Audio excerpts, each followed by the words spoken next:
선생님 안녕하세요. 예, 강 PD님 안녕하세요.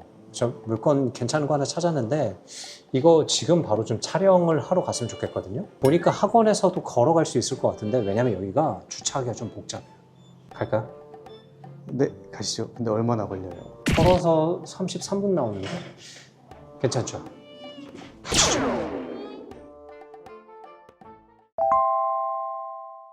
사람 많죠? 여기가 어디죠? 강남입니다. 네, 오늘 물건이요. 이 강남에 있는데요. 우리 다주택자들 그리고 법인으로 투자하신 분들에게는 또 하나의 방법이 되지 않을까 해서 나와봤습니다. 그리고 내가 소액이지만 매월 현금 흐름이 필요하신 분들에게도 도움이 될 것 같아요. 제가 가입 상담 전화를 받다 보면요. 종종 이렇게 물어보시는 분들이 많아요. 다주택자 분들이 지금 어떻게 투자를 해야 되냐, 방법을 모르겠다, 혹시 뭐 새로운 방법이 있느냐 라고 많이 질문을 하세요. 지금 3주택자가 취득세가 8%, 그리고 4주택자부터는 12%죠. 그리고 법인은 뭐 최고세율을 때리고 있고요. 그러다 보니 이분들이 주거용 투자하기에는 정말 답답하실 거예요. 세금 때문에 이러지도 저러지도 못하고 있는 상황이죠. 취득세 중과 얘기가 나오고 있지만 뭐 이거는 지금 알 수가 없어요. 확실치가 않습니다. 그래서 저도 이 다주택자 분들이 지금 시기에 어떻게 투자를 해야 될지 늘 고민이죠. 그러면 주거용이 아닌 다른 이제 물건을 해야 되는데 상가를 좀 보시라고 하시면 수익률도 안 나오고 또 불안하시대요. 그러면 매월 월세가 나오는 고시원과 같은 근린 건물을 보시라고 하면 지금은 자금이 준비가 되어 있지 않대요. 혹은 간헐적으로 나오다 보니까 기다리기가 힘드시대요. 그래서 오늘 물건과 운영 방식이 이런 분들에게는 좀 도움이 되지 않을까 생각을 합니다. 오늘 물건이 이 강남구 역삼동에 위치한 오피스텔입니다. 이 역삼동 하면 굉장히 넓어요. 범위가 큰데 오늘 물건은 이 강남역에서 도보로 한 1분, 2분이면 걸어갈 수 있는 위치에 있습니다. 이 강남이 어떤 곳이죠? 일자리의 성지입니다. 네, 맞아요. 우리나라의 핵심 일자리가 모여 있는 곳입니다. 이 강남역이 하루 유동 인구가 100만 명이 넘습니다. 엄청나죠? 지금은 출근 시간도 퇴근 시간도 아니기 때문에 적당히 이제 사람들이 있긴 한데 이게 출퇴근 시간에 오면 진짜 헬이 될 수도 있습니다. 정말 많은 사람이 있는 곳인데 뭐 이거는 제가 더 이상 언급하지 않아도 사람이 얼마나 많은지는 아실 거예요. 그리고 오늘 물건은 이 강남역에서 제가 조금만 과장해서 엎어지면 코 닿을 곳에 있습니다. 전용 면적이 25제곱미터의 원룸형 오피스텔입니다. 감정가는 3억 100만 원에 나왔고요. 현재 한 번 유찰돼서 2억 4천만 원대 경매가 진행 중에 있습니다. 제가 단 한 번도 오피스텔을 소개해 드린 적이 없어요. 그리고 우리 회원님들한테도 웬만해선 하지 말라고 합니다. 목적이 중요한데요. 단기 투자로 접근하신다라고 하면 이 오피스텔 안 하는 게 맞습니다. 하지만 내가 현재 주거용을 할 수가 없고 월세 흐름은 필요하다 하시는 분들에게는 또 하나의 고민거리가 될 수 있겠죠. 하지만 기존에 운영하신 전월세 방식으로 세팅을 한다라고 하면요. 이자 빼고 하면 남는 게 없습니다. 새로운 생각을 하셔야 돼요. 그래서 그 방법을 제가 오늘 물건을 보면서 하나씩 설명드리도록 하겠습니다. 여기가 강남역 3번 출구고요. 그래서 돌아서 나오면 바로 코너 보이시죠? 이 코너에서 바로 꺾으면 오늘 물건이 있어요. 진짜 강남역 바로 대로변 안쪽에 걸어갈 수 있는 위치에 있는 거죠. 뭐 강남역 하면 상권 인프라나 이런 것도 굉장히 많기 때문에 인프라는 걱정 안 해도 되는 지역인 거죠. 근데 이쪽이 살짝 경사가 좀 있긴 하네요. 그렇죠? 근데 올라가기 힘들 정도는 아닙니다. 네, 이 안쪽에도 상가나 커피숍이나 음식점들이 굉장히 많이 밀집해서 들어와 있네요. 강남은 강남인 것 같습니다. 아이고, 차 조심해야겠다. 여기 젤라또 아이스크림점이 있네요. 제가 다른 아이스크림은 안 먹는데 젤라또는 되게 좋아하거든요. 촬영 끝나고 강 PD님 괜찮죠? 네, 젤라또 좋아합니다. 진짜요? 네. 그리고 이 한불로 오시면 여기에도 이 사이에도 골목이 있죠. 아까 우리는 신분당선역을 쉽게 이용할 수 있는 3번 출구였고 이쪽으로 쭉 가게 되면 2호선을 이용할 수 있는 강남역이 있는 거죠. 여기서도 걸어가면 1분밖에 안 걸려요. 굉장히 교통이 편리하죠. 2호선을 타든 신분당선을 타든 어디 이동하기엔 굉장히 편합니다. 차는 많으니까 굉장히 좀 조심은 하셔야 될 것 같아요. 사람도 많고 차도 많고. 근데 바로 이 오피스텔이에요. 되게 가깝죠. 지금 걸어오는데 1분 걸렸나요? 면적이 다 안 들어오니까 이쪽에 와서 보시죠. 이 건물이야, 이 건물.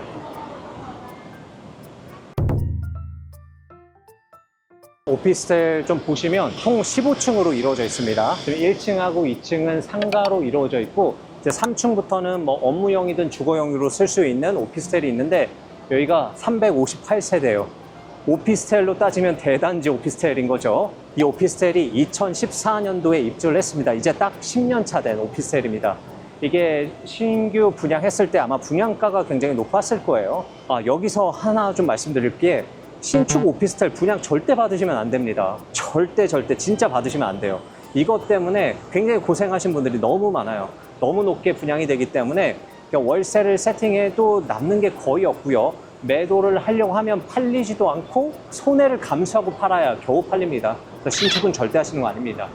그러면 일반 매매로 사야 되나요? 일반 매매도 원래 분양받은 사람들이 있기 때문에 사실 가격을 내리기가 쉽지가 않아요. 그렇다고 해서 이 오피스텔이 아파트처럼 가지고 있는다라고 해서 가격이 올라가지 않습니다. 건물은 계속 강가가 돼요.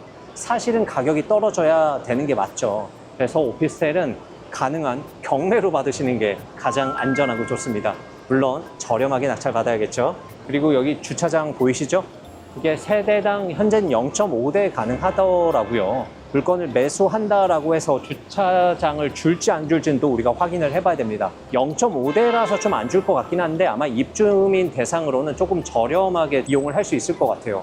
그러면 만약에 이 강남 한복판에 내가 주차장을 좀 이용할 수 있다라고 하면 이거는 공유 주차장으로 해서 수익을 또 올릴 수 있는 방법이 있죠. 괜찮죠? 근데 이게 상가 엘리베이터가 있을 거고 주거용으로 올라갈 수 있는 엘리베이터가 있을 텐데 이건 들어가서 한번 확인을 좀 해봐야 될 것 같아요. 오늘 물건의 이름이 저기에 선명하게 나와 있습니다. 강남역 효성 해링턴 타워입니다. 위치적으로는 굉장히 좋은 것 같습니다. 이게 전면만 봤을 때랑 또 여기 측면까지 보면 규모가 더 느껴질 것 같아요. 상당히 좀 크죠? 저희가 이쁘네요. 상가 출입구일 수도 있는데 한번 가보시죠.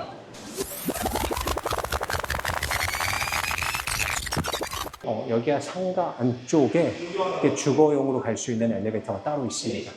자, 오늘 물건이 14층에 있습니다. 엘리베이터 타고 올라가 보시죠. 지하 7층까지 있네요. 주차장이 굉장히 깊은 것 같아요. 15층이 탑층이고 그 아래에 있는 층이 14층입니다. 뷰가 괜찮을 것 같은데요. 물론 위치에 따라 좀 다르긴 하겠지만 워낙 여기가 상업지구여서 다른 건물들도 굉장히 높기 때문에 뷰가 막힐 가능성도 있긴 합니다. 이거는 직접 들어가서 보면 좋을 것 같은데 이거는 우리가 이따가 나가서 상상을 한번 해보죠. 옆에 건물이랑 높이 한번 좀 보면서 엘리베이터는 총 2대예요. 17인승이고 17인승 2대로 358세대가 이용을 하고 있는 거죠. 이건 하나의 또 불편 사항일 수도 있어요. 아파트 엘리베이터 가면 한 30세대가 엘리베이터 2개 같이 사용하잖아요. 여기는 358세대가 이 엘리베이터 2개를 사용하고 있는 거예요. 지금은 우리가 제재 없이 편하게 탔지만 이게 만약에 출근 시간이다, 퇴근 시간이다 라고 하면 엄청날 것 같아요. 금호동 아파트랑 세대수가 비슷하네요. 그러네요. 오늘 물건이 1428동입니다. 제일 끝에 있고요. 문이 열리나? 문이 안 열려서 우리가 뷰를 좀 상상을 해봐야 되는데 조금 힘들 것 같고 지금 아무것도 부착이 안 되어 있죠. 이제 점유자가 있습니다. 점유자가 있고 가스 밸브도 열려 있어요. 사용을 하고 있는 중이죠. 벨은 고장이 났다라고 합니다. 아마 경매 때문에 보러 온 사람들이 많아서 일부러 이렇게 붙여놨을 수도 있어요. 사람은 확실히 거주를 하고 있는 것 같습니다. 복도가 약간 좁은 느낌은 있긴 해요. 그렇죠? 복도가 좁으면 단점이 있을까요? 평소에 생활하는 데는 어려운 점은 없을 거예요. 근데 만약에 좀 비상 상황이다 라고 하면 혼란스럽겠죠. 엘리베이터가 화물용 엘리베이터가 또 따로 있긴 하네요. 그렇죠? 네. 그래서 총 엘리베이터는 3대다. 오피스텔도 로얄층이 따로 있나요? 로얄층이 있죠. 이게 분양할 때 층수에 따라서 분양가가 달라집니다. 높을수록 분양가가 높죠. 문제는 뭔지 아세요? 월세 받을 때 월세는 똑같아요. 그럼 매매에만 영향을 주는 건가요? 뭔가 사람이 사기에 뷰가 좀 있어야 좋을 것 같잖아요. 그래서 매도는 아래층보다는 조금 더 낫겠죠. 그리고 월세 가격은 똑같이 받는다라고 하더라도 좀 높은 층에 뷰가 있는 층에 있다라고 하면 조금 더 빨리 월세는 나갈 거예요. 그런 영향들은 있죠. 지금 한 층에 지금 28개가 있는 거잖아요. 그럼 여기에는 좀 젊은 세대들이 많이 살겠네요. 아무래도 젊으신 분들이 많이 살겠죠. 강남권에서 일하시는 분들이 많이 있을 것 같아요. 이쪽은 또 뷰가 이쪽 건물이랑 높이가 비슷하기 때문에 뷰는 또 이쪽은 막히겠네요. 옆에 뭐 회사인가 봐요. 사무실 뷰인가요? 네, 사무실 뷰. 그래서 다른 사람들이 어떤 일을 하고 있는지 볼 수 있다. 지금 딴짓하고 있는지 아니면 게임을 하고 있는지 일을 하고 있는지 한눈에 보이죠. 여기도 다 사무실 뷰네요. 아무래도 상업지구에 있기 때문에 건폐율이 굉장히 높아요. 그래서 건물들이 따닥따닥 붙어 있을 수밖에 없어요. 그래서 이게 단점이긴 하죠. 바로 옆에 사무실이 있으면 좀 부담스럽진 않나요? 부담스러울 수도 있는데 근데 어차피 사람들도 이 시간에는 일하고 있을 거고 저녁 시간에 들어오면 저 회사가 뭐 야근을 자주 하는 회사가 아니라고 하면 괜찮겠죠. 다만 오늘 물건은 건너편에 대로변이 있었잖아요. 그래서 이렇게 따닥따닥 붙어있는 뷰는 안 나오고 잘하면 그래도 뚫려있는 뷰가 있겠다라고 예상을 해볼 수가 있습니다. 혹시 옥상에 올라갈 수 있는지까지 한번 확인을 좀 해보겠습니다. 일반적으로 좀 막아놓긴 하거든요. 관리하는 사람이 없기 때문에. 혹시 모르니까 저희는 건물 꼼꼼히 다 봐야죠. 어이구, 여기 뭔가 밝은 느낌이 있네요. 그쵸? 빛이 들어와서 그런가? 그래도 한번 나가보시죠. 일단 혹시 모르니까 제가 먼저 나가봤다가 잠기는지 안 잠기는지 체크를 한번 해볼게요. 잠깁니다. 여러분들을 위해서 리스크를 감수하고 옥상에 올라가도록 해보겠습니다. 만약에 이게 문이 잠긴다라고 하면요, 강 PD랑 저는 1층까지 이 15층이거든요. 내려가야 됩니다.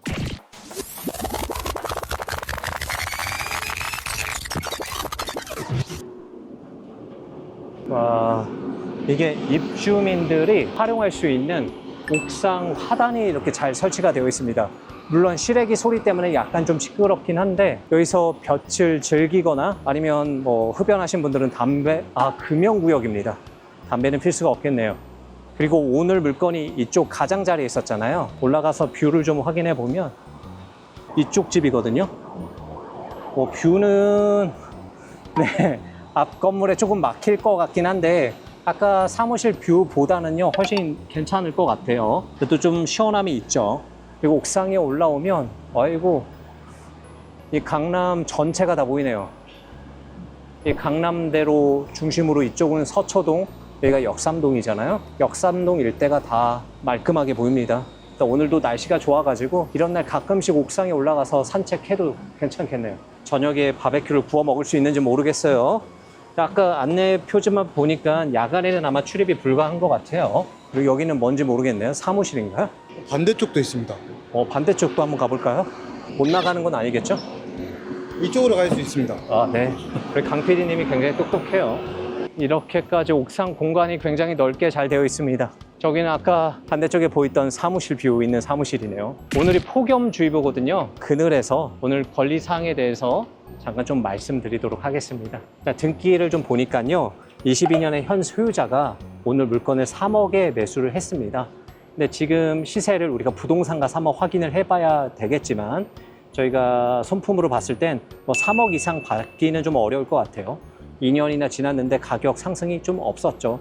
물론 아파트 시장에 영향이 있긴 하지만 오피스텔은 그만큼 올라가기가 좀 쉽지가 않다라고 보셔야 돼요. 그리고 우리가 권리 물건을 보면요, 오늘 물건 말소 기준 권리가 뭐죠? 전세권으로 되어 있습니다. 전세권은 말소 기준 권리가 될 수 있을까요, 없을까요? 있습니다. 네, 될 수도 있고 안 될 수도 있습니다. 전세권이 말소 기준 권리가 되려면 두 가지 조건이 필요합니다. 첫 번째는 선순위여야 하고요. 두 번째는 배당 요구를 하거나 경매 신청을 해야 됩니다. 그런데 이렇게까지 했다라고 해서 무조건 미배당 보증금에 대해서 소멸하는 게 아니에요. 하나 보셔야 되는 게 뭐냐면, 만약에 전세권자가 동시에 임차인이면서 전입신고를 했다라고 하면 이거는 미배당되는 보증금에 대해서 낙찰자가 인수를 해야 됩니다. 근데 오늘 물건 보니까 어떻게 되어 있어요? 전입을 안 했습니다. 전입을 안 했기 때문에 미배당 된다고 하더라도요, 인수되는 금액은 없습니다. 그래서 안심하고 입찰하셔도 되는 물건이죠. 괜찮죠? 네. 그럼 이 임차인은 왜 전세권 설정을 했어요? 우리 오피스텔이 주거용이 될 수도 있고요, 업무용이 될 수도 있습니다. 그런데 이 물건을 가진 사람 입장에선 주거수에 포함 안 되는 게 좋겠죠. 그래서 임차인한테 전입신고를 하지 말라고 합니다. 전입신고를 안 했는데 전세로 들어왔어요. 그럼 이 보증금 보장을 받을 수 있어요, 없어요? 없어요. 없습니다. 그래서 이 보증금을 보호하기 위해서 전세권 설정을 하기도 합니다. 하지만 만약에 이 물건이 경매에 넘어갔다라고 하면 조금 전에 말씀드렸던 것처럼 전입이 안 되어 있는 상태에서 배당 요구나 혹은 경매 신청을 해버리면 내 보증금을 다 못 받더라도 말소가 돼버립니다. 그래서 경매 당한다라고 하면 배당 요구를 안 하시는 게 맞겠죠, 전세권자는. 꿀팁입니다. 내려가서 우리 부동산도 좀 한번 들려보시고요. 나머지 내용 한번 정리해 보겠습니다. 더 궁금한 게 남아 있어요?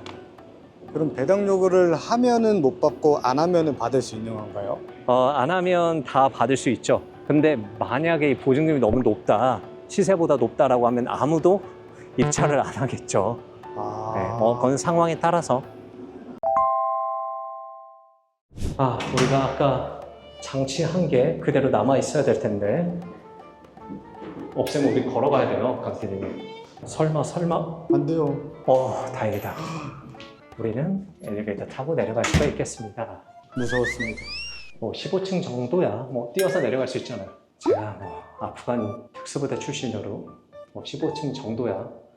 예전 같으면 내려갔겠지만 지금 힘들어요.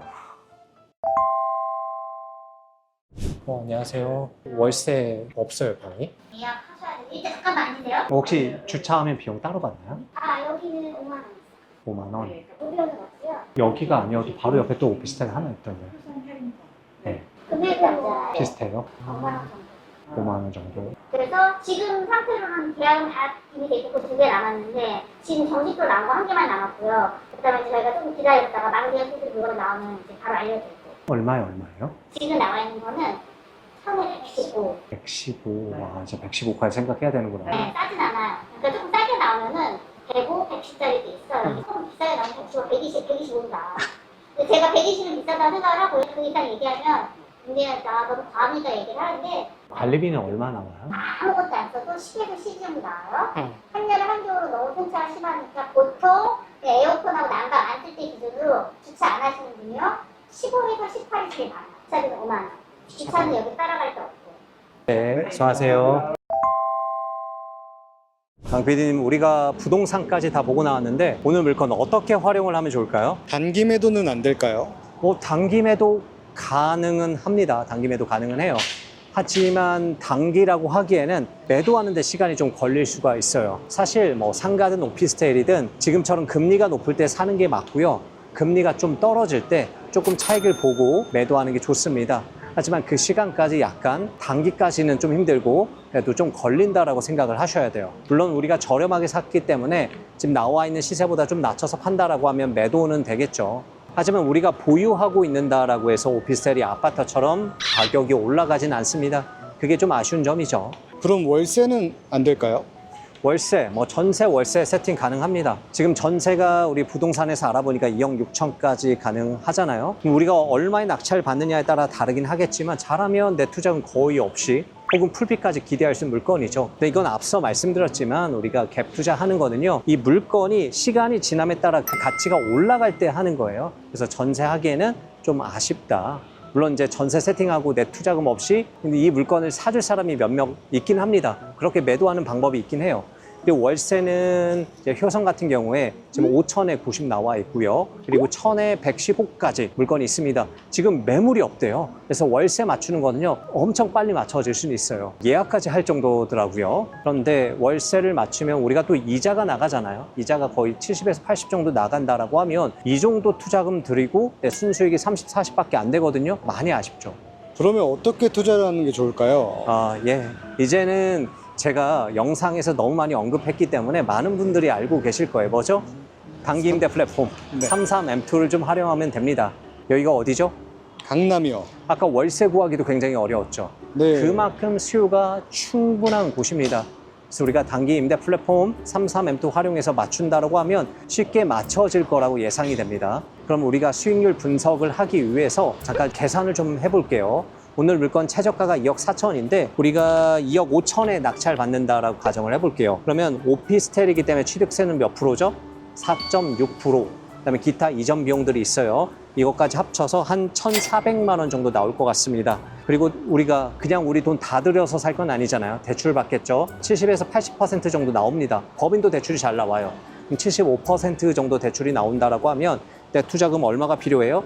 7,650만 원이 필요합니다. 그러면 우리가 33M를 돌려서 얼마나 받을 수 있는지도 생각을 해봐야 돼요. 제가 미리 시세 조사를 해봤는데 이 강남역 인근으로 위치에 따라 좀 다르긴 하지만 39에서 많게는 55만 원까지도 가능하더라고요. 그래서 오늘 물건은 위치나 그리고 평형대를 봤을 때 그래도 45만 원까지는 받을 수 있을 것 같아요.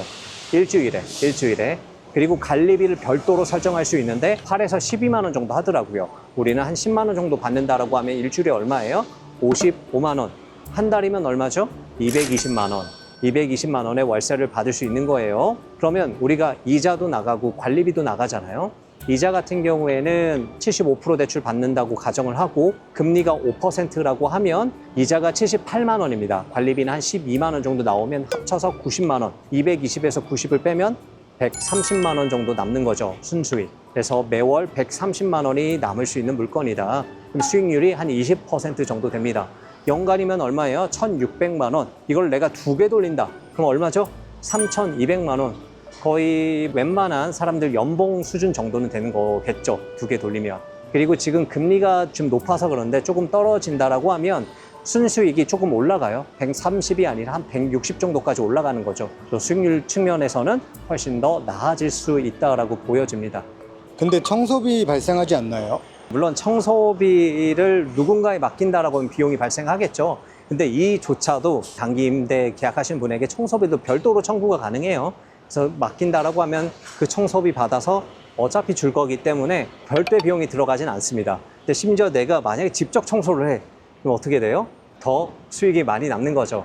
그리고 아까 우리 주차 확인해 보니까 세대당 5만 원만 내면 주차 공간을 확보를 할 수 있다라고 하더라고요. 이 주차 공간 확보해서 내 차 주차할 생각하지 마시고 공유 주차나 이렇게 매도를 한다라고 하면 월 주차로 사시는 분들이 있어요. 여기서도 수익까지 좀 얻을 수는 있습니다. 나쁘지 않죠. 그런데 처음부터 220만 원 받기는 힘듭니다. 내가 운영을 좀 잘 해야 되고요. 브랜딩도 좀 해야 돼요. 그래서 이렇게 좀 고생하게 되면 또 220만 원 이상까지도 우리가 기대할 수 있는 물건인 거고요. 이게 여러분들이 관심 있어 하고 어려워하기 때문에 저희가 이 33M2 특강을 좀 준비를 하고 있습니다. 우리 회원님들은 특강은 어떻게 들을 수 있어요? 그냥 무료로 계속 들을 수 있습니다. 그래서 우리가 시대적 흐름, 부동산 시장의 변화에 따라서 이런 특강들을 계속 할 거예요. 그래서 우리 회원님들은 반드시 잘 돼야 되니까 특강은 계속해서 무료로 오픈할 겁니다. 괜찮죠? 근데 오피스텔 주택수 포함되는 거 아닌가요? 오피스텔 주택수에 포함될 수도 있고 안 될 수도 있습니다. 그런데 만약에 이게 주거용으로 되어 있다라고 하면 이거 업무용으로 그냥 용도 변경만 하면 됩니다. 간단해요. 네, 어려울 거 아닙니다. 그럼 주택수 포함하지 않고 내가 이거를 운영할 수 있겠죠. 그리고 하나 좀 유의하셔야 할 사항이 있는데 이거는 아파트가 아니에요. 오피스텔이에요. 그래서 만약에 내가 33M2를 운영하고 있다가 언젠간 또 매도를 할 거잖아요. 그 매도할 때 시간이 좀 걸릴 수도 있기 때문에 이 오피스텔은 아파트처럼 막 높게 쓰시면 안 됩니다. 최대한 저렴하게 낙찰 받아야 됩니다. 우리 다주택자분들은 이 오피스텔을 활용한 33M2가 아니더라도요, 뭐 상가든 공장이든 근린 건물이든 그리고 토지든 할 수 있는 게 너무 많습니다. 그리고 우리가 이 7주 정규과정 수업 시간에 충분히 배울 예정입니다. 그리고 언제든지 상담도 가능하죠. 다른 학원에서 상처받고 오신 분의 얘기를 들어보니까 거기서는 선생님이랑 대화조차 할 수 없다라고 하더라고요. 좀 안타까운 것 같아요. 저희는 걱정하지 마세요. 저나 김 멘토님이나 우리 선생님들이 직접 한 분 한 분 상담을 해드리고 있습니다. 저희 더 낙찰이 궁금하신 분들은요, 위에 연락처로 전화를 주시면 되겠습니다. 오늘도 긴 영상 시청해 주셔서 감사합니다. 우리 모두 될 때까지 화이팅 하시죠. 날씨가 덥습니다. 우리 빨리 젤라또 먹으러 가죠. 네. 영상을 마무리하고 우리는 젤라또를 먹으러 왔습니다. 여러분들 더운데 건강 유의하세요. 안녕.